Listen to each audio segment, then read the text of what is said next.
I'll tell you what, 2020 has been a year for the history books, but not only for science, medicine, politics, but reality television.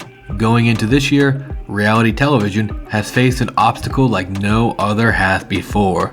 It all started with the coronavirus outbreak, in which I covered earlier this year with its impact on Big Brother. Then, months later into the summer, we all witnessed the murder of George Floyd, an African-American man, by the Minnesota police. This led to massive amounts of protest across the country for changes in our society. We saw in Big Brother All-Stars this summer where the subject of race was broadcasted on our television screens. Now this week, ViacomCBS announced a change in their company's television landscape. Starting in the 2021-22 television season, which begins in September of 2021, CBS Unscripted Casting will now include at least 50% of contestants who are Black, Indigenous, and people of color.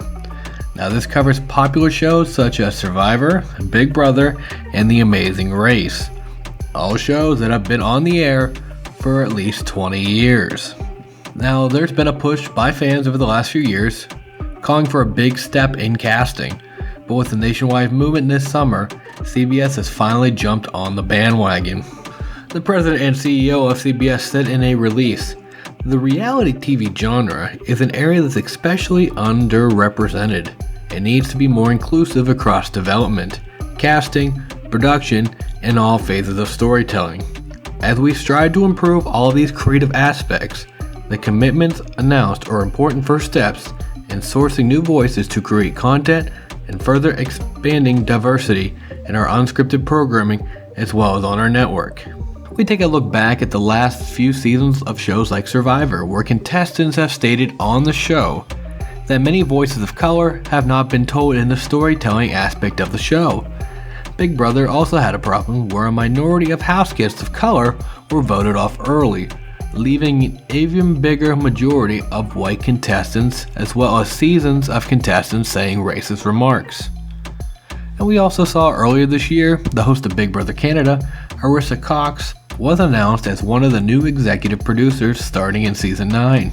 She stated on The Minority Report, a video podcast hosted by Canadian alumni, that they were aiming for at least 50% of BIPOC moving forward as well, starting a movement that looks promising for reality television competition shows that were generally won by Caucasians. Let's take a look at Survivor, which out of 40 seasons, only 7 times a non-white person has won, including one of those contestants who won twice.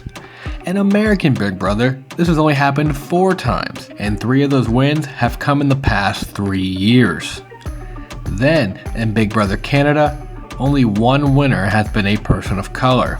And then in The Amazing Race, it's still not happened enough, but please forgive me if I'm incorrect. However, this is a big change for the history of ViacomCBS Incorporated. They did also intend to strive to improve the scripted teams as well.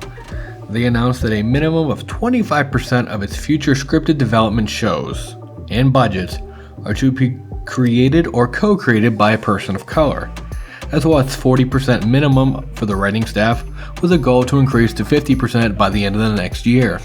CBS Studios also entered into a multi-year partnership with the NAACP to further expand the inclusion and representation in not only the on-screen product, but the environment behind the scenes. And not to forget, because we all know CBS loves their crime shows such as NCIS and other police and legal dramas. They decided to work alongside 21CP Solutions, a group that specializes in the efforts of police reform, to help advise their future productions. Now we all know this isn't going to be perfect, but at least it's a step in the right direction. Leave your thoughts in the comments sections of what you think this message sends to people in our country. And also, thanks for watching. If you liked my video, make sure to like the video and subscribe for more content. So, and until next time, this has been Reality TV History. I'll see you next time.